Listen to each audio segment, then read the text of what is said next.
जय माता की मित्रों, मैं पंडित विनय कुमार शर्मा। आज का वीडियो ये जल लेते हैं और समझते हैं कि विरासत में पैतृक संपत्ति कैसे प्राप्त होती है। आज यहाँ का ये वीडियो है। सर्वप्रथम आपने देखा होगा कि पारिवारिक मुद्दे होते हैं, झगड़े होते हैं, विवाद होते हैं पैतृक संपत्ति पर, विरासत की, जिसे हम वसीयत बोलते हैं। और क्या वो संपत्ति आपको प्राप्त होगी? क्या आगे यह संपत्ति आप अपने पुत्र को देंगे या पुत्री को देंगे? क्या ये संपत्ति, जहां आपने कहीं ज़मीन ली या कोई हाउस लिया तो उसमें विवाद चल रहा है, तनाव चल रहे हैं, झगड़े चल रहे हैं, वो किस प्रकार से, तो यहाँ समझते हैं। आज सर्वप्रथम काल पुरुष कुंडली को ही लेते हैं हम, जिसमें मुख्यतः हमारा द्वितीय भाव है धन, ज्वेलरी, तिजोरी, उसका संग्रह, धन का संग्रह जिसे हम बोलते हैं। और मुख्यतः इसका बहुत बड़ा ही रोल है द्वितीय भाव का, सेकंड हाउस का। फिर हम देखते हैं फोर्थ हाउस, भूमि, मकान, वाहन, प्रॉपर्टी, लैंड, जमीन, ये सब, और साथ में माता। अब सप्तम भाव देखते हैं हम, पति, पत्नी और या उनसे प्राप्त होने वाला धन किस प्रकार से। जब यदि आप हैं तो आपका द्वितीय भाव धन है, ऐसी ही पत्नी या पति है तो उसका अष्टम भाव द्वितीय भाव होता है, वह धन का भाव होता है। तो इसे ससुराल पक्ष भी कहते हैं, अष्टम भाव को गुप्त धन भी कहते हैं।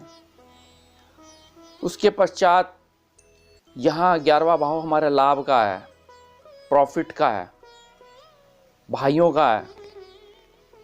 और 12वां भाव होता है हमारा लॉस, हानि का। तो क्या ये रहेगा? तो हमें इन भावों को देखना पड़ता है। इन भावों के साथ यदि आप समझते हैं कि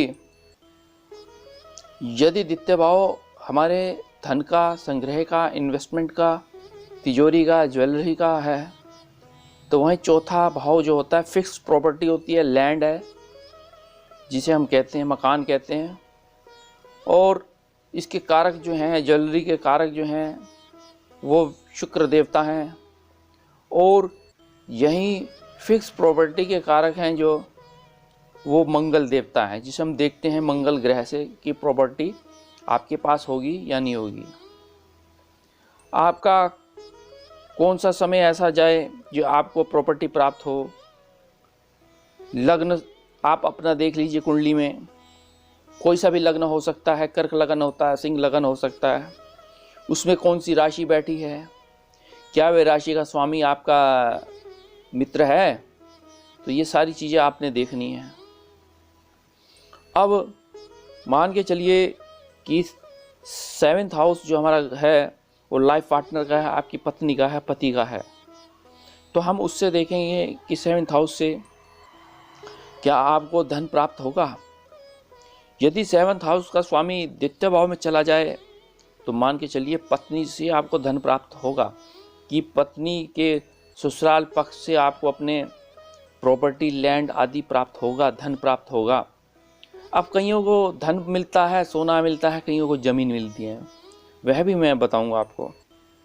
अब यही देखा जाए 8वां भाव हमारा जो होता है वसीयत का होता है, रजिस्ट्री का होता है। तो ये वसीयत यदि अष्टम भाव का स्वामी चतुर्थ भाव में बैठ जाएगा तो ये समझ लीजिए आपका धन की प्राप्ति, मकान की प्राप्ति, वाहन की प्राप्ति आपको होगी ससुराल पक्ष से। और यही वेल्थ का यदि देखा जाए तो ससुराल पक्ष से धन प्राप्ति का सुख, पति पत्नी के प्राप्ति, धन प्राप्ति का सुख होगा, इन भाव से देखते हैं। अब 9th हाउस है हमारा पिता। तो मान के चलिए यदि पंचम भाव का स्वामी धन भाव में जाके बैठ जाएगा तो पिता से धन मिलेगा। पिता भाव का स्वामी चतुर्थ भाव में बैठ जाए जाके तो पिता से जो है संपत्ति मिलेगी। तो इस तरीके से इन भाव से हमें पता चल जाता है। अब यहाँ थोड़ा समझते हैं कि यही अष्टम भाव का वर्गोत्तम नवमांश हो जाए, जिस राशि में जो ग्रह बैठा है, चाहे राशि चेंज हो जाए लेकिन उसका वर्गोत्तम नवमांश हो जाए। कि अष्टम भाव में यदि शुक्र बैठा है तो नवमांश में भी शुक्र बैठा हो। अब यहाँ थोड़ा समझते हैं कि आपका यदि शुक्र का होना बहुत ही जरूरी है और मंगल का स्थिति होनी मजबूत जरूरी है। यदि सप्तम भाव का स्वामी द्वितीय भाव में बैठ जाए, शुक्र मान के चलिए, या ये इस तरीके से समझ लीजिए अष्टम भाव का स्वामी धन भाव में बैठ जाए, तो यहाँ आपको पत्नी से या आपके स्वयं के ससुराल पक्ष से धन मिलेगा, ज्वेलरी मिलेगी, सोना मिलेगा, जो आभूषण हैं। 2, 7 और 8 कहने का मतलब ये भाव, और शुक्र पत्नी का कारक भी है, और शुक्र द्वितीय भाव में बैठ जाए तो लाभ मिलेगा आपको। वृषभ राशि मतलब कहने का मतलब धनु राशि, वृश्चिक राशि, दूसरा 9वां और 8वां भाव, यहाँ इस तरीके से आप चाहे समझिए।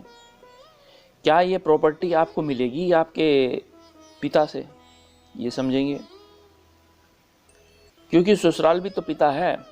यदि पिता का कारक यदि धन भाव में बैठ जाए, शुक्र वहाँ बैठा है, मान के चलो मेष राशि है या मेष लगन है, कि यदि नवम भाव का स्वामी धन भाव में बैठ जाए, या धन भाव का स्वामी अष्टम में हो, या अष्टम का स्वामी धन भाव में हो, और नवम भाव का स्वामी अष्टम में आ जाए, अष्टम का स्वामी धन भाव में आ जाए,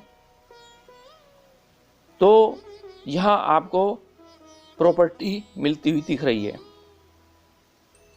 अब 4th, 9th और 8th हाउस का देखते हैं बेनिफिट्स, क्योंकि ये सारे शुभ ग्रहों का जरूरी महत्व दिया गया है कि यदि अष्टम भाव का स्वामी चतुर्थ भाव में हो, नवम भाव का स्वामी चतुर्थ भाव में हो, और कॉम्बिनेशन अगर ये हो रखे हैं मान के चलिए, तो और योग कारक बन जाएंगे।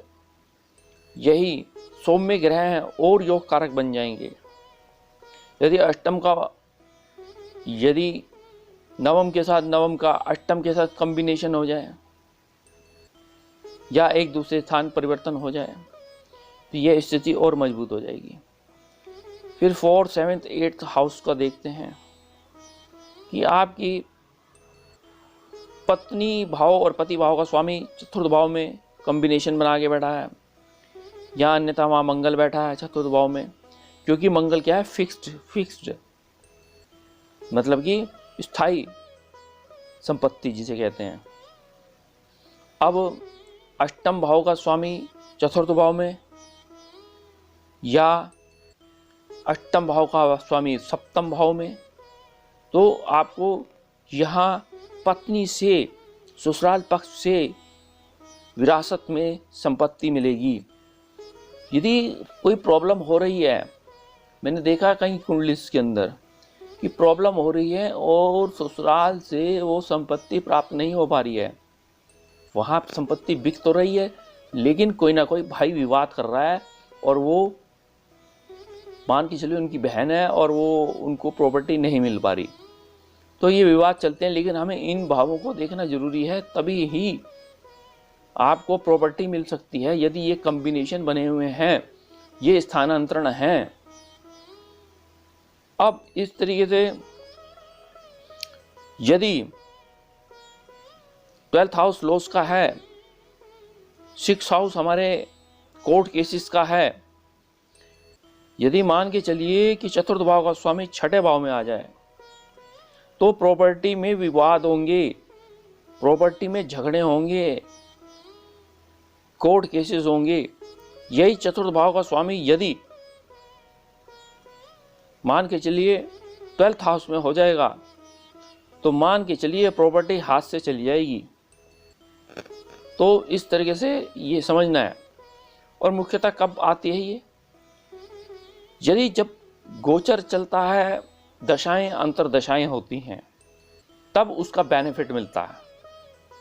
क्योंकि हमारा धनेश और लाभेश का मजबूत होना बहुत जरूरी है। चतुर्थ, सप्तम और अष्टम और लाभ भाव का ये बहुत ही जरूरी है। तो सर्वप्रथम फिर हम देखेंगे दशा अंतरदशा किसकी चल रही है। यदि द्वितीय भाव और चतुर्थ भाव की दशाएं चलेंगी तो धन भी मिलेगा और वो मकान भी मिलेगा, भूमि भी मिलेगी। लेकिन वो सौम्य ग्रह हो तो बहुत ही लाभकारी रहेगा। यही 8th हाउस की यदि दशा अंतरदशा चलेगी, प्रत्यंतर मिलेगा, तो यहाँ समझिए कि आपको पैतृक संपत्ति की प्राप्ति होगी तभी जाके। अतः मैं अन्य आगे वीडियोस जानकारी दूंगा। मेरे चैनल